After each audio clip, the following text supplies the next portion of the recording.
오늘 우리에게 주시는 하나님의 말씀은 에스더서 4장 15절로 17절까지의 말씀입니다. 3절밖에 되지 않으니까 우리 잘 집중해서 한 목소리로 읽도록 하겠습니다. 구약성경 754쪽에 있습니다. 함께 읽습니다. 15절부터입니다. 에스더가 모르드게에게 회답하여 이르되 당신은 가서 수산에 있는 유다인을 다 모으고 나를 위하여 금식하되 밤낮 3일을 먹지도 말고 마시지도 마소서. 나도 나의 시녀와 더불어 이렇게 금식한 후에 규례를 어기고 왕에게 나아가리니 죽으면 죽으리이다 하니라. 모르드게가 가서 에스더가 명령한 대로 다 행하니라. 아멘. 오늘 말씀 제목을 우리 화면 아래 보고 다 같이 한번 따라해 봅시다. 일사각오의 믿음을 지닌 에스더. 오늘 설교 제목이 하나님의 사람들, 인물이 바로 에스더입니다.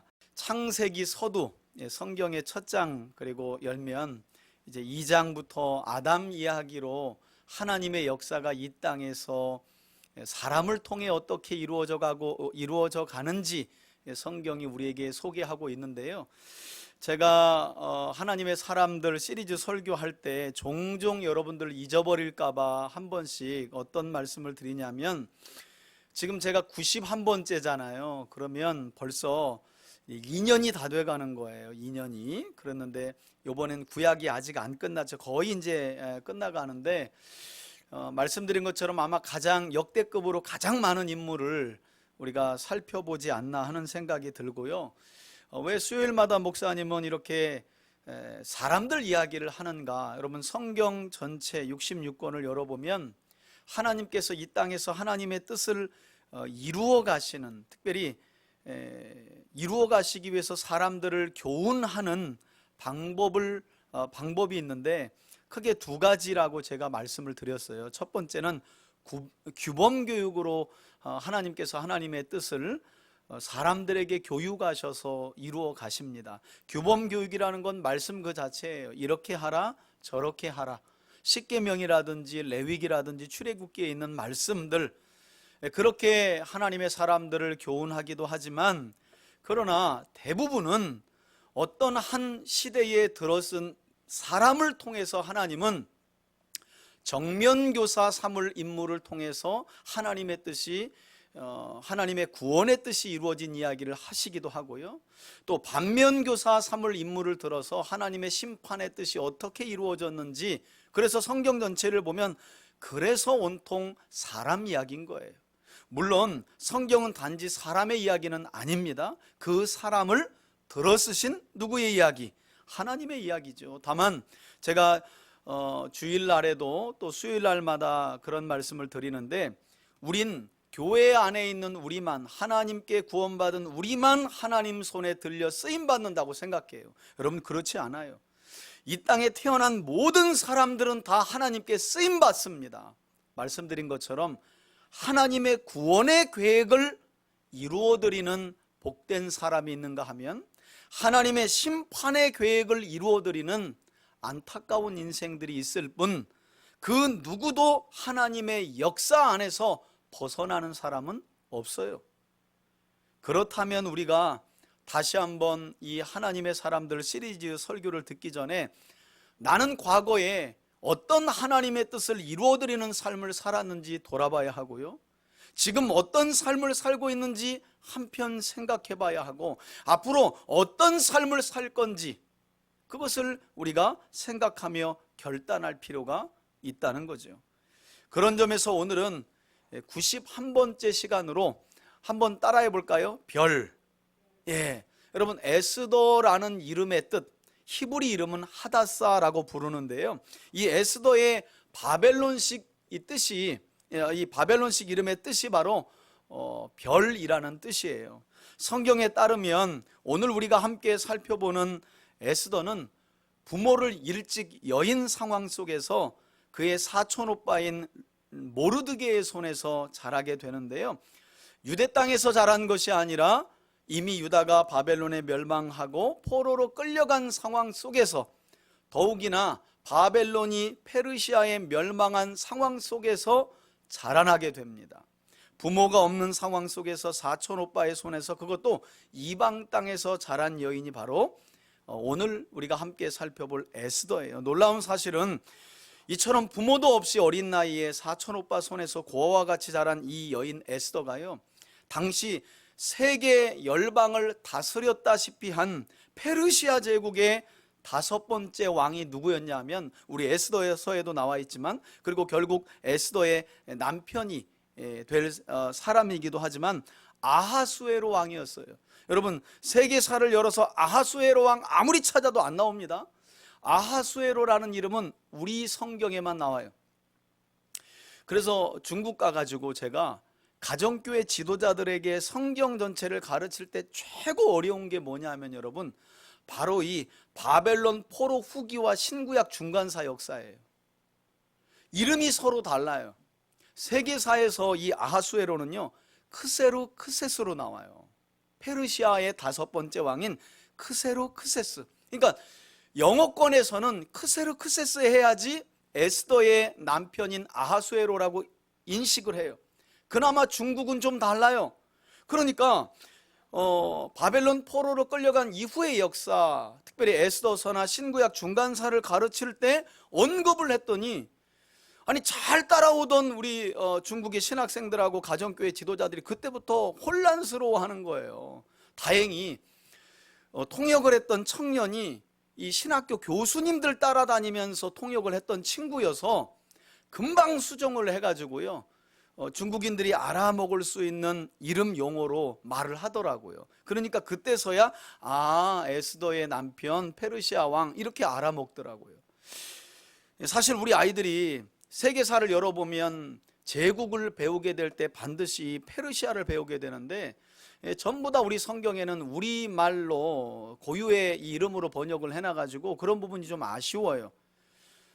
애굽이라는 것도 없잖아요. 세계에서 애굽이라고 부르는 건 우리나라밖에 없잖아요. 그죠? 이집트라고 해야 우리 아이들이 세계사 안에서 성경이 사실이고 역사라는 걸 알 텐데, 여하튼 이렇게 세계사에서는 크세루 크세스라고 불리는 이 아하수에로 왕의 왕비가 되어서 이 에스더가 마침내 유대인들을 멸절하려 했던 이 하만의 손에서 절대절명의 위기에 빠진 유다 백성들을 구원하는 구원의 통로가 되게 되는데요.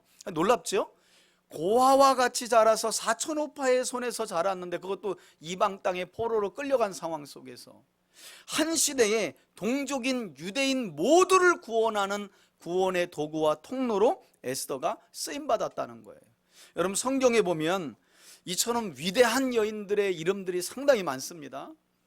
이스라엘 백성은 이스라엘 출신은 아니었지만 저는 에스더를 생각하면서 한편으로 가나안 출신으로 기생이었던 라합도 생각이 나더라고요. 라합하면 여호수아서 2장에서 시대를 보는 눈, 그리고 하나님을 보는 눈, 그리고 사람을 보는 눈을 가졌던 기생이어서 여호수아가 보낸 이스라엘의 두 명의 정탐꾼들을 잘 숨겨주었던 그 헌신으로 인해서 기생 라합뿐만 아니라 그 가정에 숨어든, 함께 그 집에 들어간 가족들 모두가 다 살아남았다고 성경이 말씀하잖아요. 그러니까 고아라고 하나님 손에 들려 쓰임 못 받을 이유가 없고요, 상황이 어렵거나 특별히 여인이라고 해서, 여러분 사사기 보세요. 드보라가 여인입니다. 바락이라는 장군 전쟁에 나가라고 했더니요, 하소랑 야빈이 전차 900대를 가지고 있기 때문에 못 나간다고요. 자꾸 우겨대가지고 여인인 드보라가 바락에게 또 예언하고 격려하고 그래야 나가요.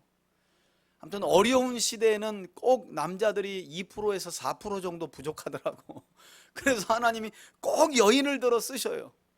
사실은 바벨론 포로 귀환 중에 에스더 사건이 있었던 거잖아요. 왜 이 시대에도 하나님은 여지없이 한 여인을 통해 또 페르시아 전역에 있는 유대인 이스라엘 백성들을 구원하셨을까? 이 부분도 보면 참 우리가 생각해 볼 부분이 많아요. 왜냐하면 하나님은 그 어떤 상황에서도 제약을 받지 않으시는 하나님이신 줄 믿습니다. 여러분, 가방끈 짧다고 하나님께서 못 들어 쓰시나요? 예수님의 제자들이 다 어부요. 물론 세리는 배운 사람이지만 대부분 어부예요. 구약에 보면 아모스 같은 선지자는 뽕나무 재배하고 양떼를 치는 목자였어요. 하나님의 심정을 아는 사람들이 없으니 하나님은 그 시골에 목동 뽕나무 재배하는 자를 기름 부어 사용하시기도 해요. 그러니까 우리의 상황을 보면서 아유, 나 같은 게 이게 겸손 같지만 매우 교만한 거라. 왜냐하면 그 자체가 하나님을 제약하는 거기 때문에 그래요. 하나님은 제약받지 않으세요. 여러분, 아하수에로 왕에게서 폐위된 이 와스디를 대신해서 에스더가 새로운 왕비가 되었던 때는 언제였냐면 유대 백성들이 바벨론의 포로로 끌려간 지 100년쯤 지났을 때였어요. 이때가 주전 480년경이었는데요. 그리고 이때는 페르시아 제국을 첫 번째로 세운 퀴로스, 고레스, 우리가 지난 시간에 고레스에 대해서 함께 한번 제가 그 역사책 안에서 이야기하는 고레스의 삶을 설명드렸잖아요. 이 고레스 왕의 칙령이 있었던 때로부터 칙령에 따라서 유다 백성들이 70년 만에 예루살렘으로 처음 제1차 귀환자들이 돌아간 때로부터는 한 60년쯤 지났을 때였어요.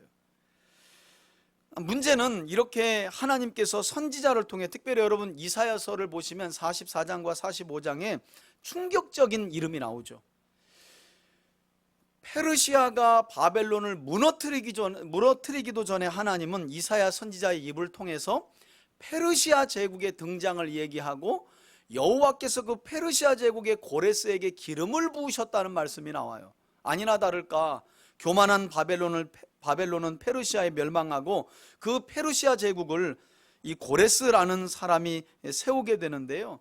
그 고레스의 이름이 이미 100여 년 전에, 200년 전에, 그의 등장 200년 전에 선지자를 통해 하나님이 이름까지 언급하셨다는 거예요. 놀랍죠.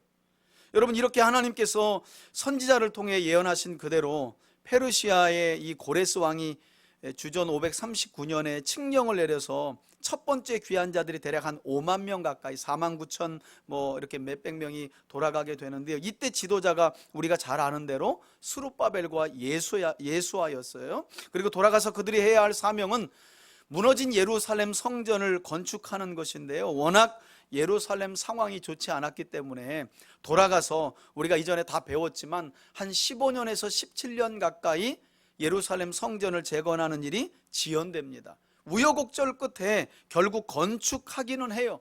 선지자들이 또 다녀가죠. 스가랴라든지 학계 선지자가 다녀가요. 그리고 나서 한 17년간 지연된 성전이 건축은 되는데요. 문제는 아직까지도 바벨론 포로 70년 이후에 돌아와야 할 유대인들이, 이스라엘 백성들이, 언약의 백성들이 예루살렘으로, 이스라엘 땅으로 돌아오지 않고 있었다는 거예요. 뭐 종종 제가 드리는 말씀이지만 여러분, 해외 생활 1년이 넘어가고 2년 정도 되면요, 자리가 잡혀요. 그래서 들어오기가 어려워요. 그래서 하나같이 저도 뭐 이렇게 동기가 있고 또 해외에 신학교에 공부하러 가시는 분들이 있는데요. 그분들이 공부하러 갔다가 그만 못 돌아와요. 왜 못 돌아오느냐? 거기서 자녀들이 학교 다니죠. 이미 터가 잡혀가지고 돌아오기가. 그런데 지금 몇 년 지나요? 여러분, 70년이 훨씬 더 지나간 거죠. 훨씬 더. 왜냐하면 이 첫 번째 귀환자들이 벌써 70년째 돌아간 거잖아요. 그죠? 그리고 이미 지금 시간이 조금 흐른 상황이거든요. 에스더는 안 돌아가는 거예요. 한마디로 여기가 조사오니 하고, 이미 뭐 70년이 훌쩍 넘었는데 벌써 한 고대로 보자면 20살 때 결혼을 했다 치면 한 3대가 이렇게 벌써 뿌리 내렸기 때문에 페르시아 지역에서. 그리고 그 당시는 그야말로 페르시아가 온 세계 열방의 가장 주축이 되는 도시였는데 수산궁 하면 어디를 가겠어요, 거기서. 그러니까 돌아오질 않고 있었던 거예요. 여러분, 이런 상황 속에서 말씀드린 것처럼 첫 번째 귀환자들이 돌아가고, 그리고 이제 제2차 귀환자들을 이끌고 에스라가 중심으로 이끌고 돌아가는데, 이 돌아가게 될 제2차 귀환자들이 돌아가기 전 그 사이에 바로 이 에스더 사건이 벌어지게 되었다는 거예요. 연도로 말씀드리면 주전 536년에서 457년 사이, 대략 한 80년 사이에 이 에스더 사건, 하만에 의해서 유대인들 전체가 페르시아 전 지역에서 몰살당할 뻔한 사건이 벌어지게 된 거예요. 사실 성경을 여러 번 통독하신 분들은 느끼셨겠지만 에스더서는 재미있어요. 그죠? 그리고 한번 읽기 시작하면 금방 13장인가를 그냥 읽기에 너무 짧기도 하고, 왜 그러냐면 여러분, 에스더서는요 다른 성경 여러 책들보다 내러티브가 강해요. 이야기식으로, 역사이긴 하지만 이렇게 막 러브스토리 같다가도 극적인 반전이 있고, 전혀 하만은 그 반대편에서 보여지는 하나님의 역사에 대해서 전혀 깜깜하죠. 여러분, 이런 것들을 보면 우리 인생이요, 하나님의 사람들은 정말 기대할 만한 것 같아. 그렇지 않아요? 아니, 아하수에로 왕이 꿈을 꾸는 그 밤까지는, 꿈이 아니군요, 그죠? 역사책을, 잠이 안 와서 역사책을 열어보는 그 시간까지는 유대인들은 그냥 몰살당하는 게 정해진 역사였어요. 하만은 한껏 힘이 어깨에 들어가 가지고 뭐 나라의 2인자였으니까요. 그런 내용들을 보면, 야, 이 환경 보면서 낙담할 것만은 아니다. 끝날 때까지 끝난 것은 누구 말대로 아니다. 그런 생각도 해봐요. 반면에 교만하지 말아야 되겠다. 뭐 다 된 것처럼 어깨에 힘주고 있는데 하나님이 누구 한 사람 잠만 안 재우면 다음날 다른 역사가 일어나는 거예요. 그죠? 그러니까 여러분, 잠 안 재우고 하나님이 성경을 열게 하셨다 그날 밤은 아무튼 뭔 역사가 있는 거야. 뭔 역사가. 그런 재미있는 내러티브가 에스더서는 강하기 때문에 역사책일지라도 우리가 금방 읽을 수 있어요. 그런데 문제는, 그래서 에스더서는 성경을 그래도 어느 정도 통독한 분들이라면 빼놓지 않고 다 읽었는데, 문제는 에스더서가 왜 성경에 기록된 있는지에 대해서 아시는 분들이 많지가 않다는 거예요. 그저 그냥 한 여인의 어떤 희생, 각오, 결단을 통해서 한민족이 구원받았다. 그래서 나중에 모르드게도 성공했고 에스더도 성공했다. 자꾸 이런 식으로 스토리를 결론 짓고 적용하는 경우가 많은데, 여러분 그렇지 않아요. 에스더서는요, 제가 서두에 말씀드린 것처럼 제1차 포로 귀환자들이 고레스의 칙령을 받고 주전 536년에 돌아간 이후에 여전히 페르시아 전역에 흩어져 살면서 하나님이 약속하신 약속의 땅인 가나안 땅, 이스라엘 땅으로 돌아가고 있지 않은 이스라엘 백성들의 영적인 잠을 깨우시기 위해서 하나님이 말하자면 허용하신 사건이 에스더 사건이에요. 그래서 에스더 하면 제2차 포로 귀환자들이, 그러니까 에스라를 중심으로 해서 2차 포로 귀환자들이 다시금 예루살렘으로 돌아가게 된 배경을 설명하는 책이 바로 에스더라는 거예요. 이 에스더 사건이 있었기 때문에 1차 귀환자들이 돌아간 이후 80년 만에, 정확하게는 79년 만에 에스라가 2차 포로 귀환자들을 데리고 가는 거예요. 여러분, 1차 귀환자가 돌아간 때로부터 더 오래 걸렸어요. 80년이니까. 그러니까 이 사람들은 돌아가서 나중에 이제 에스라와 느헤미야가 우리 종교개혁 하는 장면도 느헤미야서에서 봤지만 히브리어를 잘 못합니다. 이 사람들이 다 아람어로, 지금으로 말하면 영어권에서 영어하는 것과 똑같아요. 그런 사람들에게 에스라가 율법을 히브리어로 읽어주면 옆에서 통변하는 사람들, 통역하는 사람들이 세워지게 되고, 또 성경을 알아듣고 막 울고 이런 일들이 벌어지죠. 그래서 에스더서 자체가 그냥 러브 스토리라든가 어떤 성공 스토리를 이야기하는 것이 아니라 1차 포로 귀환자들과 이후에 2차 포로 귀환자인 에스라를 중심으로 돌아가게 되는 2차 포로 귀환자들이 어떤 상황을 맞이했길래 79년 만에 다시 약속의 땅으로 돌아가게 되었는가, 그것을 우리에게 설명하는 내용이 바로 에스더라는 거예요. 여러분, 에스더는 어떻게 해서 동족인 그러면 유대민족을 구원하는 하나님의 구원의 도구와 통로로 쓰임받게 되느냐. 에스더서 초반에 기록된 말씀을 보면요, 아수에로 왕의 명령을 거스린 이 왕비가 있었죠. 와스디 왕비인데요, 헤로도토스의 역사책을 보면 우리 성경은 그냥 와스티가 신하들을 격려하기 위해서 왕이 그 자리에 아마 예뻤던 것 같아요. 여러분 뭐 제국의 왕인데 뭐 얼마나 예쁜 여자를 아내로 두었겠어요. 그래서 얼굴 자랑 좀 마치 하려는 것처럼 왕비를 불렀는데 이 괘씸하게 왕비가 그 자리에 안 오죠. 뭐 요 정도까지만. 그래서 내용을 보면 아니 뭐 왕비가 안 올 수도 있죠. 지금 또 우리 같은 상황이면 뭐 이게 또 폐위될 일인가. 그런데 그게 아니라 다른 역사책들에 보면 그 당시에는요, 그 왕이 큰 잔치를 벌이고, 특히나 조금 전에도 제가 이제 조금 후에도 말씀드릴 텐데, 그 당시에는 이제 페르시아가 점점점 기울어져 가고 그리스가 이제 점점점 제국으로 성장하는 단계에 있어서 페르시아와 그리스 사이에 여러 번의 전쟁이 있게 돼요. 근데 그 사이에 아수에로 왕은 선친들과는 다르게 그리스에 자꾸 전쟁에서 패하게 됩니다. 그래서 여력을 모아가지고 다시금 힘차게 전쟁에 임하려고 긴 시간 동안 사기 충전의 잔치를 벌인 것이었어요. 그리고 이 자리에 헤로도토스의 역사책에 보면 와스디를 부른 이유가 뭐냐? 그 당시에 왕들은요, 왕비를 자랑하고 싶어가지고 이렇게 거의 벗은 몸에 이 실루엣이 다 비치는 이 망사를 입혀가지고 춤을 추게 했다는 거예요.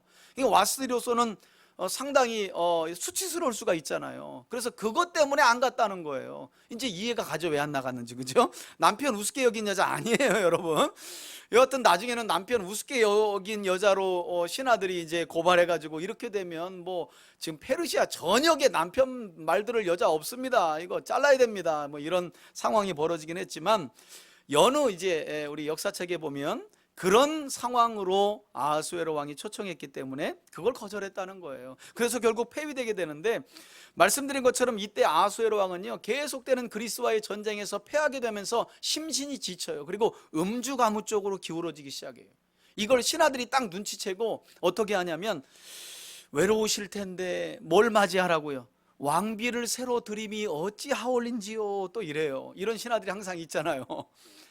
생각해보니까 맞거든요. 그래서 이제 외로움을 달래기 위해서 이 아하수에로 왕이 새로운 왕비를 맞이하게 되는데, 여러분 이때 이 왕비를 모집한다는 방을 이 에스더의 사촌 오빠인 유대인 모르드게가 보고 그의 사촌 여동생 에스더를 이 입후보의 명단에다 신청을 하는 거예요.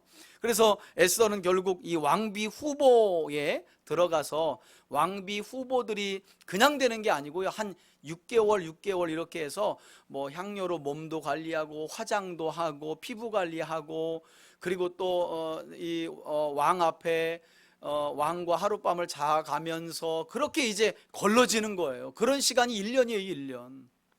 그런 과정을 밟게 되는데, 그 과정 속에서도 놀랍게 하나님이 에스더를 통해 어떻게 역사하시냐면요, 이 왕비 후보들을 관리하는 사람인 관리자가 헤게라는 사람이었는데, 성경에 보면 이렇게 나와요. 헤게가 유독 에스더를 특별하게 좋아했다는 거예요. 그래서 은혜를 베풀었다고 그래요. 그래서 그에게 조금 더 안락한 어떤 방을 주고 특별한 뭐 화장품도 주었다고 그래요. 무엇보다도 이 왕비 후보를 관리하는 헤게의 눈에 에스더가 들었기 때문에 사실은 에스더는요, 아하수에로 왕의 이 눈에 들을 수밖에 없어요. 여러분, 이 헤게라는 관리자는요, 아하수에로 왕이 뭘 좋아하고 어떤 향을 좋아하며 어떤 피부 색깔의 어떤 취향의 향수를 좋아하는지 다 아는 사람이에요. 그 사람에게 에스더가 이제 특별한 은혜를 받은 거기 때문에 사실 이 싸움은 이미 끝난 싸움과도 같았는데, 아니나 다를까 마지막 결정이 될 때 아하수에로 왕에게까지 성경은 이렇게 이야기합니다. 모든 처녀들보다 아하수에로 왕이 에스더에게 더 은총을 입혔다고 그래요. 그러니까 하나님의 역사죠. 이렇게 해서 에스더는 폐위된 와스디를 대신해 가지고 페르시아의 새로운 왕비로 세워지게 되는데, 문제는 이제 그 이후에 이제 벌어지게 되는 거죠. 아하수에로 왕의 오른팔과 같았던 하만이라는 자가 아하수에로 왕의 신임하에 엄청난 권력을 등에 업게 되는데요, 심지어는 이런 명령을 아하수에로 왕이 내려요. 나 이외에도 하만이 왕궁을 출입하는 모든 상황 중에 내 밑으로 신하들은 누구에게 엎드려 절하라고요? 하만에게 절하라. 이 하만은 성경에 보니까 그 옛날 하나님께서 사울왕을 통해 진멸하라고 했던 아말렉 족속 아각의 후손이에요. 그러니까 연대로 보자면 상당히 오랜 세월, 여러분 오랜 세월, 한 1500년 가까이 원수지간으로 지내고 있던 이 민족의 두 사람이 만나게 된 거예요. 그런 아각의 후손이었는데요, 왕에게 얼마나 신임을 얻었으면 왕이 이런 명령까지 드렸어요. 나 외에 모든 신하들은 하만에게 엎드려 절하라는 거예요, 만날 때마다. 그런데 그러던 어느 날 하만이 왕궁을 출입하는 중에 유대인 모르드게라고 하는 에스더의 사촌 오빠가 고개를 뻣뻣이 들고 있는 걸 보게 돼요. 이리 와, 이리 와, 이리 와. 너 뭐야? 그래도 유대인이라는 거 이름은 모르드게 알드레 모르드게죠 뭐. 알게 모르드게 얘기했나 봐요. 모르드게라고 얘기한 거예요. 그랬더니 너 왕의 명령이 내렸는데 너 왜 나에게 절하고 엎드려 예의를 표하지 않느냐? 자기는 유대인으로서 절대 사람 앞에는 엎드려서 절하지 않는다는 거예요. 여러분 이 말에요, 하만이 뚜껑이 열려가지고 그 자리에서 페르시아 왕인 아하수에로 왕을 찾아가가지고, 사실 이야기는 모르드게라는 말은 안 하고 사실 왕이 다스리는 그 많은 민족들 중에서 한 못된 민족 하나가 있는데 지들 법대로 살면서 아주 목이 뻣뻣한 한 민족이 있는데 그거 일벌백계 해야 됩니다. 제가 왕에게 1만 달란트의 돈을 좀 드릴 테니까 저한테 명령을 하달아서 그 민족들을 말살할 수 있도록 허락해 달라고. 여러분 이래가지고 이 모르드게가 하만의 괘씸죄에 걸렸는데 모르드게만 죽는 게 아니라 유대인 전체가, 그것도 페르시아가 다스리는 모든 전역에 있는 유대인들이 몰살당하게 되는 비극적인 사건이 이 계기로 벌어지게 돼요. 이때 결국 하만의 이런 계획을 알게 된 모르드게가요, 누굴 찾아가요? 에스더를 찾아가죠. 사촌 여동생을 찾아가서 이 사실을 알리고 은근히 이제 에스더를 뒤에서 밀죠. 네가 왕을 찾아가야 된다. 그런데 여러분 당시는 페르시아법이 있었어요. 페르시아법이 뭐냐면 왕비라도 왕이 부르기 전에는요, 누구든 왕의 허락 없이 왕을 찾아가면 죽을 수도 있어요. 그때 유일하게 살 수 있는 길은 왕이 부름 없이 찾아온 사람에게 왕의 호를 내미는 거예요. 그러면 살아요. 왕비라도 그 황실법이 통합니다. 그러니까 에스더로서는 상당히 살떨리는 부탁을 받은 거예요. 지금 성경에 보면 지금 아하수에로 왕이 나와 잠자리를 한 지가 벌써 몇 달이 됐다, 날 부르지 않는다, 이런 상황 중에 내가 무슨 부탁이 있다고 찾아간들 들어주겠느냐, 갔다가 호를 내밀지 않으면 오빠 나 죽어, 이런 거죠. 그때 여러분 모르드게가 아주 당차게 이야기하죠.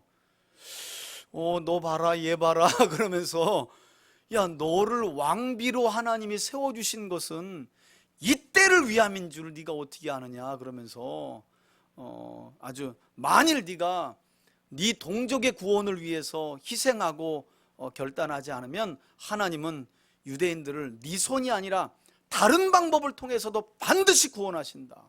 아마도 여기에서 이 에스더가 마음을 이렇게 돌리고 굳혔던 것 같아요. 살떨렸던 이 모르드게 오빠의, 사실 아빠 같은 오빠죠. 나이가 엄청 많으니까 이 부탁에 두려웠다가 모르드게의 말을 듣고 그렇다면 내가 희생해야지 하고 에스더는 모르드게의 부탁을 받고, 여러분 허락 없이 이 왕 앞에 나아가는 것이 금지가 된 이 황실법을 어기면서까지, 그때 나온 말이 오늘 본문에 우리가 읽었죠.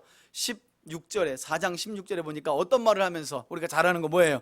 죽으면 죽으리이다. 이 말을 하면서 일사각오의 헌신을 하고 결단을 내리고 이제 왕을 찾아가게 되는 거예요.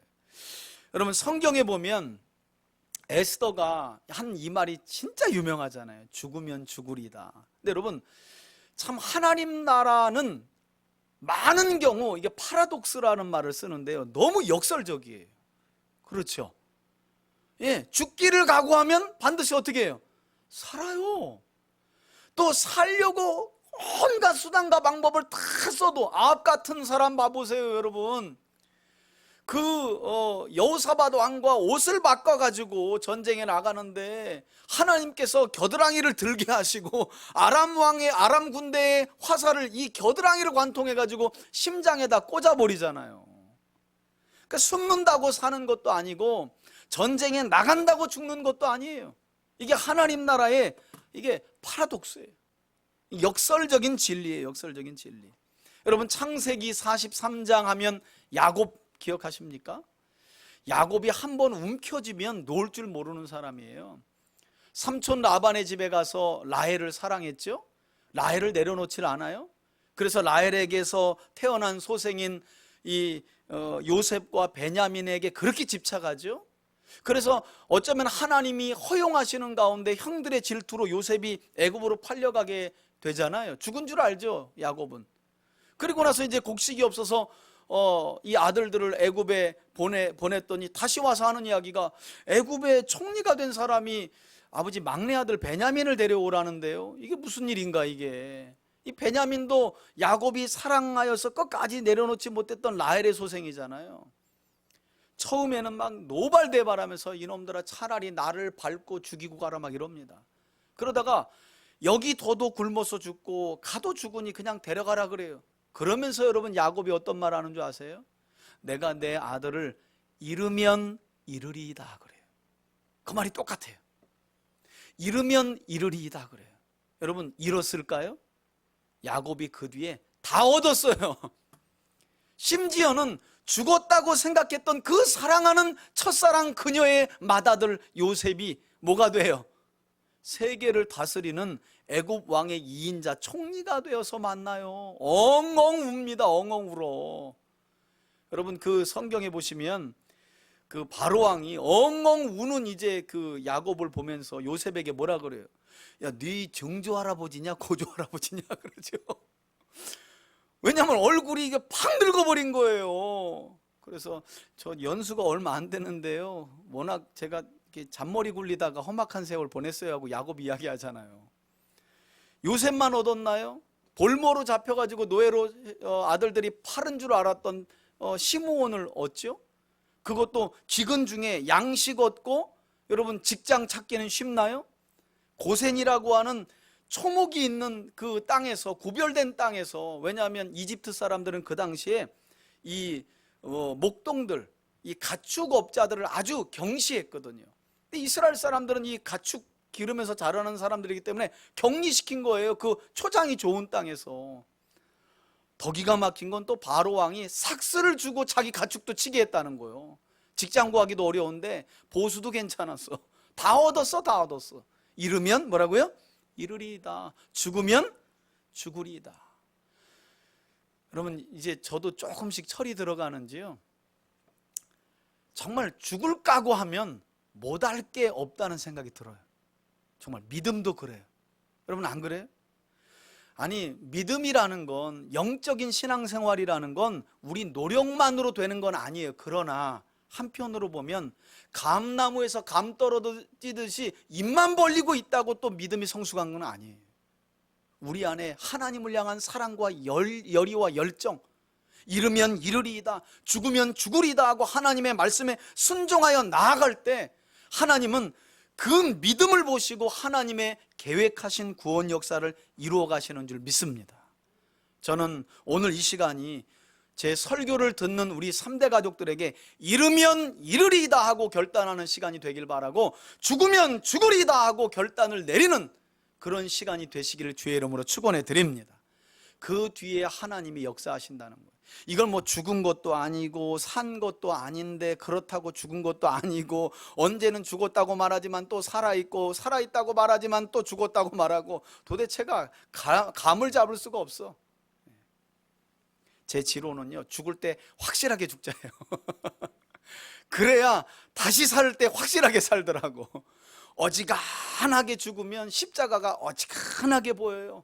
그래서 십자가에 함께 내가 죽은 건지 안 죽은 건지, 주님과 함께 부활하여 다시 사는 건지 아닌지 도무지 몰라. 이런 사람들을 영적 회색 분자라고 말해요.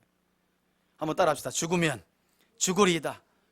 여러분 이렇게 에서가 결국 결론을 내리고 아수에로 왕을 찾아가는데, 그냥 가는 게 아니죠. 에스더는 믿음이 있는 여인이잖아요. 뭘 보면 알 수 있냐면 그녀가 금식하며 기도해요. 그리고 동족인 유대인들에게 황실법을 어기고 왕에게 나아가야 하니 나를 위해 기도해다오 그래요. 여러분, 이게 하나님을 의지하는 거잖아요. 여러분, 죽으면 죽으리다 하고 온갖 내 힘으로만 다 쓰면 진짜 죽습니다. 여러분, 우리가 누구를 의지할 때? 당연하죠. 금식하며 기도했다는 건 하나님을 의지한 거예요. 하나님을 의지하고 3일 만에 아수에로 왕을 찾아가는데요, 놀랍게도 성경은 뭐라고 하느냐, 허락 없이 황실법을 어기고 찾아온 에스더가 아수에로 왕의 눈에 매우 사랑스럽게 보였다는 거예요. 이 여자는 왜 이렇게 사랑을 많이 받아?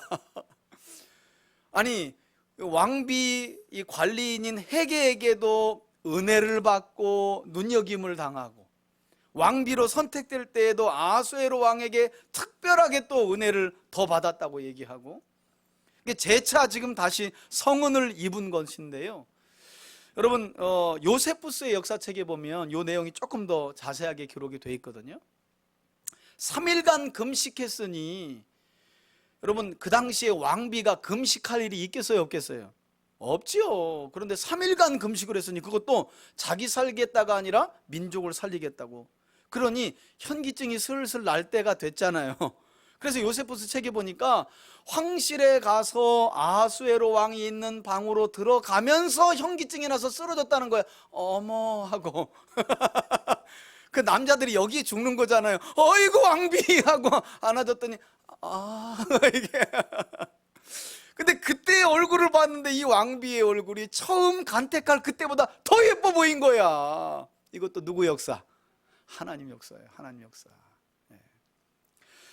결혼 생활하고 보니까 여러분, 참 아마 우리 결혼하신 분들이라면 알 거예요. 여러분, 배우자는 서로 얼굴로 뭐 은혜 받고 사랑하는 거 오래 못 가더라고요. 그렇죠? 예, 서로 간에 마찬가지예요. 뭐 삶에서 방구 트죠. 뭐 서로 허물 다 보이죠. 그런데 여러분, 저는 개인적으로 이건 제 간증인데 참 아무튼 이렇게 새로운 걸 봐요. 사람은 똑같고 알아지는 건 더 많아서 거기에는 좋은 것도 있지만 나쁜 것도 있잖아요. 그런데 이상하게 하나님을 사랑하고 믿음을 가지면 가질수록 아내가 사랑스러울 때가 더 많아요. 진짜로. 그게 참 좋더라고요, 저는. 그리고 신기해요. 그런 마음이 제 안에 들 때마다. 제가 뭘 얘기하려고 하냐면, 여러분, 하나님께서요, 하나님의 사람들에게 은혜를 베푸시는 방편 중에 하나가 뭔지 아세요?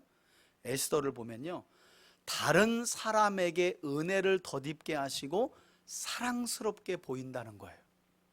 저는 우리 3대 교회에 속한 진리의 말씀을 날마다 사모하고 말씀대로 살기를 무엇보다도 간절히 원하는 우리 3대 가족들 모두가 이런 하나님의 은혜의 방편을 삶 속에 충만하게 누릴 수 있기를 주의 이름으로 축원해 드립니다.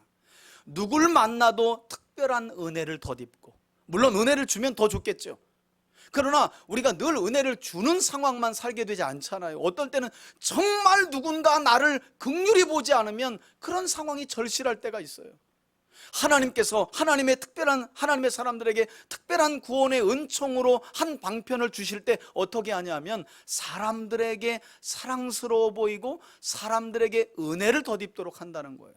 여러분, 에스더뿐만이 아닙니다. 일전에 제가 설교로도 했지만 창세기 39장에 보면 요셉이 형들에게 팔려서 애굽으로 가잖아요. 보디발의 집으로 결국 팔려가서 가정 총무가 되는데, 여러분, 성경은 뭐라고 하냐면 애굽의 노예, 보디발의 집의 노예로 간 이 요셉이 그의 주인에게 은혜를 받았다라 그래요. 은혜를 받았더라고. 또 보디발의 아내가 요셉을 유혹할 때도 끝까지 하나님 앞에 득죄하지 않겠습니다 하는 믿음으로 거절했다가 감옥에 갇히게 되죠. 그때 놀랍게도 성경은 또 이렇게 이야기합니다. 요셉이 간수장에게도 은혜를 입어. 여러분, 하나님께서 베풀어 주시는 구원의 방편 중에는 뭐가 있다고요? 사람들에게 내가 은혜를 받는 거예요. 여러분, 사람들에게 인정받는 거 쉬운 거 아니에요. 어떤 사람은요, 얼굴 보기만 해도 밉상인 사람들이 있어. 그런 사람들한테는 잘하면 잘할수록 손해야. 아무튼 싫어 그냥 그 사람이. 그런데 하나님께서 은혜를 주시면, 하나님께서 구원의 방편을 베풀어 주시면, 그렇게 누군가 나를 미워했는데 어느 순간 그 사람이 나를 긍휼히 보기 시작한다는 거예요. 이게 하나님이 베풀어 주시는 구원의 한 방편이에요. 한 방편. 에스더가 그랬고 요셉이 그랬어요. 그러니까 어디에 가느냐, 어떤 상황 가운데 놓여진 것보다 더 중요한 게 하나님의 구원의 은혜 안에서 내가 은혜를 받고 있는가, 이것도 중요한 거예요. 저는 그런 점에서 우리 3대 가족들 모두가 요셉처럼 또 에스더처럼 하나님의 구원의 방편, 사람들에게 사랑스러워 보이고 은혜를 받는 그런 하나님의 사람들로 세워져 갈 수 있기를 주의 이름으로 축원해 드립니다. 여러분, 이렇게 다시 한번 에스더가 왕 앞에 성은을 입게 되는데요, 이때도 보면 참 우리 같으면 뭐 왕이요 그러면서 막 이제 눈물을 흘리기 시작하면서 그 자리에서 툭 이제 맺잖아요. 사실은요, 하만이라는 놈이 이랬대요. 여러분, 이러면요 사랑스러워 보였더라가 아니라 깨는 거예요. 그때는 입을 꾹 다물어야 되는 거예요.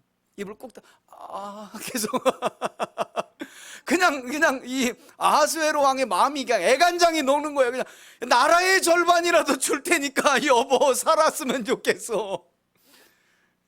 실제로 이제 앞으로 에스더가 아하수에로 왕에게 알려서 요구할 내용은요, 나라의 절반보다도 사실은 더 위험한 부탁이었다는 것을 여러분들이 아셔야 돼요. 왜냐하면 하만과 함께 유대인을 멸절하려고 했던 자들은 다 유지들이에요. 유지들. 지역마다, 고을마다, 나라마다 상당히 권세 있는 자들이었다는 거예요. 그런 자들을 여러분 일거에 치는 명령을 내린다? 나라에 반란이 일어날 수도 있어요. 그런 명령을 나중에 이제 에스더가 부탁하게 되는데, 이 당시는 이 여인이 침착함을 보여. 그러면서 다만 잔치를 베풀어, 그것도 조그맣게 귀에다 대고, 내일 잔치 하만과 예, 들릴랑 말라. 여러분, 삼손이 그것 때문에 이 인생이 망가지고 말았잖아요. 귀에다가 들릴랑 말락 해가지고 들릴라가 그냥 들릴랑 말락하게, 그것 때문에 삼손이 무너졌는데, 아하수에로 왕이 뭐 마음이 그냥 녹은 거죠. 나라의 절반이라도 지금 주고 싶은 심정인데 뭐 잔치는 할렐루야지, 뭐 내일 당장 하만 데려가겠다고. 그리고 첫 번째 잔칫날을 보내고 나서 두 번째 잔치에 참여하게 되게 되는데요, 하만은 그때까지도 몰라요. 무슨 일이 있는지. 그냥 자신은 왕에게 인정받고 아싸가 아우리죠. 왕의 오른팔인데다가 왕비도 아무도 초청을 하지 않고 잔치를 이틀이나 연회를 베푸는데 유일하게 왕과 자신만 초청했다고 집에 돌아가서요, 첫째 날 끝나고 자기 아내 친구들 다 불러놔 놓고 뭐 엄청나게 아무튼 자랑을 더럽게 해댑니다. 다음 날 죽을 것도 모르고. 그리고 마침내 둘째 날도 하만이 잔치에 참여하게 되는데 어떤 일이 벌어지게 되느냐, 그 자리에서 에스더가 이 자기 남편인 아하수에로 왕에게 자초지경을 설명하는 거예요. 사실은 나뿐만 아니라 우리 유대민족 모두가 지금 몰살당하게 생겼다. 아니, 누가 감히 내 왕비의, 사랑하는 왕비의 민족을, 왕비를 죽인단 말이오. 그럴 때 뭐라고 에스더가 그랬다고요? 예, 그건 너 하면서, 바로 너 하면서 이 하만을 가르치면서, 여러분 얼마나 이 아하수에로 왕이 충격을 받았는데 그 자리를, 잔치 자리를 박차고 나갔다는 거 아니에요. 그 사이에 하만이 에스더 자리로 가가지고 에스더 무릎을 잡고 왕비님 살려달라고 화를 삭히고 아하수에로 왕가 돌아왔는데, 이 새끼 보게 이거 이제 왕비까지 겁탈하려고, 여봐라 하고 내 왕비를 겁탈하려 하는 저놈을 강관죄로, 여러분 그 자리에서 현행범으로요, 성경은 보자기를 씌워가지고 끌고 나갔는데, 하만이 어디에서 죽게 되느냐, 여러분 그 성경에 보면 사사기에도 그런 내용이 나와 있지만, 여러분 하나님이 악한 자들을 심판하실 때는 뒤끝이 장렬이라는 걸 여러분 아셔야 돼요. 그래서 하나님이 인내하고 기다리시고 자비를 베풀어 주시는 기간을 귀하게 여길 줄 알아야 돼요. 왜냐하면 그 기간은 결국 악인에게는 그의 머리에 시편에 기록된 것처럼 숯불을 쌓는 기간이거든요. 누구에게는 회개의 기간이지만 그 회개의 기간을 놓치면 결국 진노의 숯불만 쌓는 거예요. 지금 누가? 하만이 그렇게 된 거죠. 하만이. 그래서 하만은 결국 모르드게를 꽂아 죽일 목적으로 자기 앞마당에 세웠던 장대에 자기 자신이 꽂혀 죽이게 되고요. 성경은 하만이 유대인들을 진멸하기 위해 제비 뽑은 그날 12월 13일이거든요. 그날 유대인들을 몰살하려 했던 하만과 손잡은 페르시아의 각 성의 모든 사람들, 아까 말씀드렸죠, 다들 권세 있는 사람들이고, 왜? 하만이 제2인자였거든요 이 하만과 손잡았던 모든 자들이 죽었는데 대략 한 7만 5천 가까이 죽었다고 그래요. 어마어마한 숫자가 죽은 거예요, 여러분. 7만 5천이면 고대에.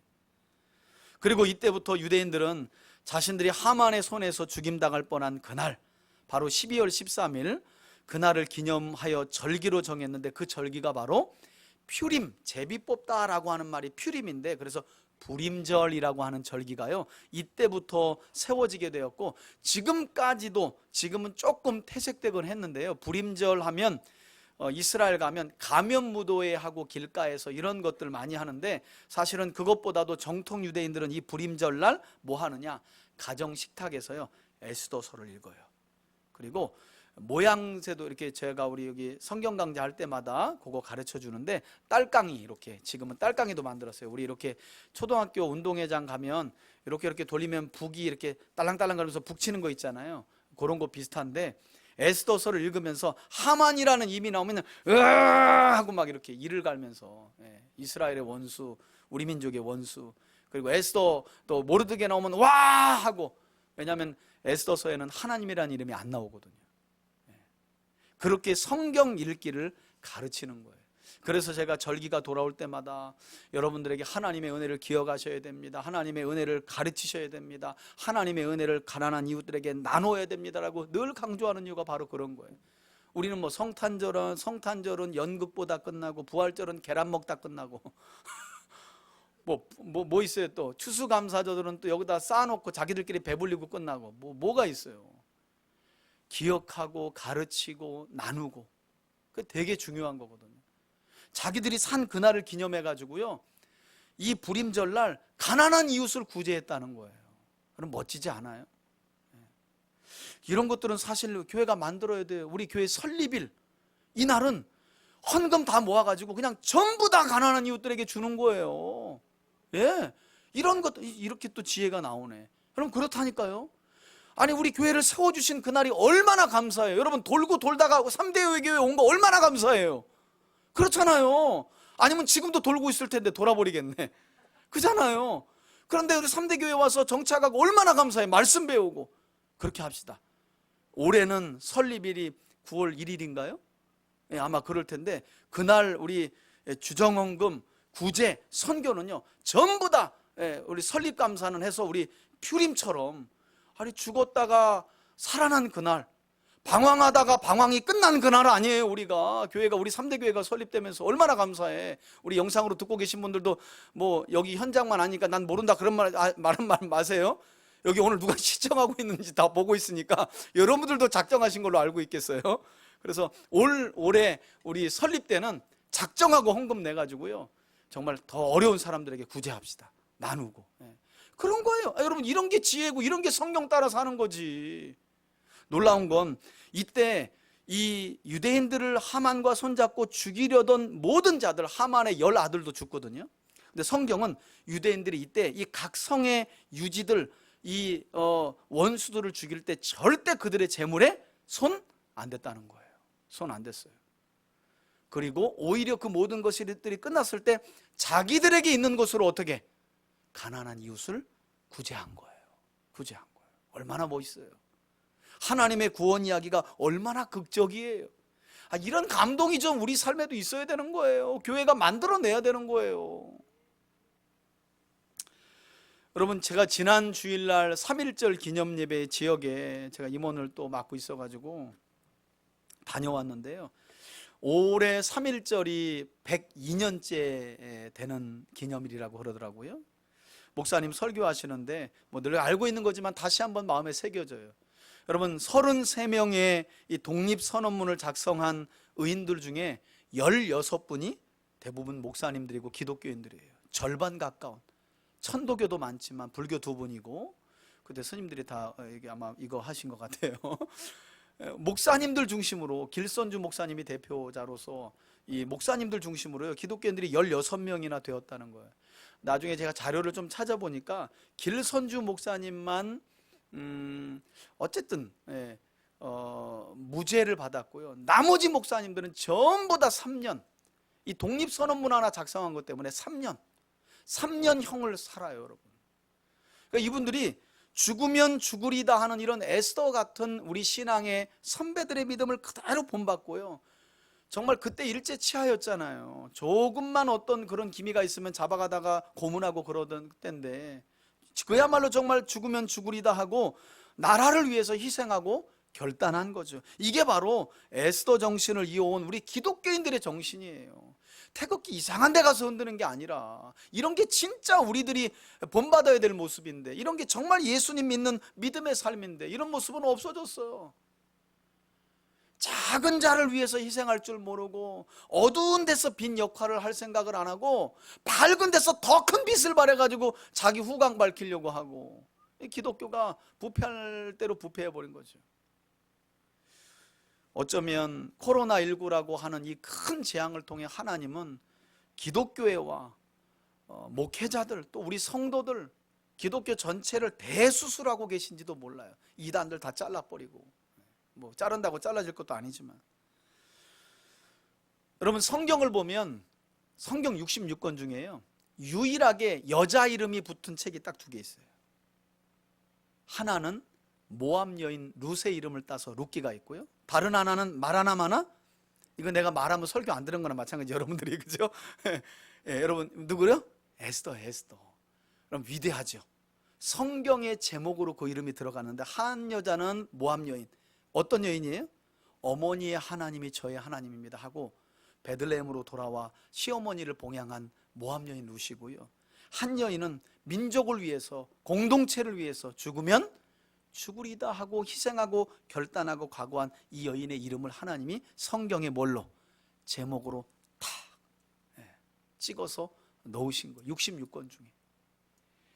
바라기는 제가 3.1절 기념 이야기도 했지만, 개인의 안위를 생각하지 않는 게, 여러분, 기독교는 언제나 이타주의였어요. 이기주의가 아니라 나보다 남이에요. 그래서 우리 주님도 정말 성숙한 사람은 나보다 남을 낮게 여긴다는 거예요. 낮게, 괜찮게 여긴다는 거예요. 개인의 안위를 생각하지 않고 동족인 유대인들의 구원을 위해 희생과 헌신을 각오하여 결단하였던, 그러나 금식하고 헌신하면서 철저하게 그리고 세밀하게 하나님의 인도하심을 구하며 하나님의 구원을 이루었던 에스더의 믿음을 저와 여러분들이 본받고, 우리 3대 가족들 역시도 하나님 나라를 위해서, 그리고 주님의 몸된 교회 공동체를 위해서 때로는 믿음이 연약한 분들, 또 환경적으로 어려움에 처한 분들의 손을 붙잡아주고 또 내 것을 기꺼이 나누어서, 그런 여러분들의 희생과 헌신의 각오와 결단을 통해서 여러분들 모두가 에스더처럼 하나님의 손에 들려서 이 한 시대의 구원의 도구와 통로로 동일하게 쓰임받는 은혜가 있길 예수님의 이름으로 축원해 드립니다. 아멘. 이제는 우리 주 예수 그리스도의 은혜와 하나님 아버지의 사랑과 성령의 교통하심이 나라와 민족과 동족을 위해 기꺼이 하나님을 전적으로 의지하면서, 또한 하나님의 구원의 통로로 쓰임받기를 간절히 원하며 희생하고 헌신을 각오하고 결단했던 에스더의 믿음을 본받아 살아가기로 결단하는 우리 교우들 머리머리 위에, 그리고 그 말씀대로 살아가는 앞날 위에 이제로부터 영원토록 함께 계실지어다. 아멘.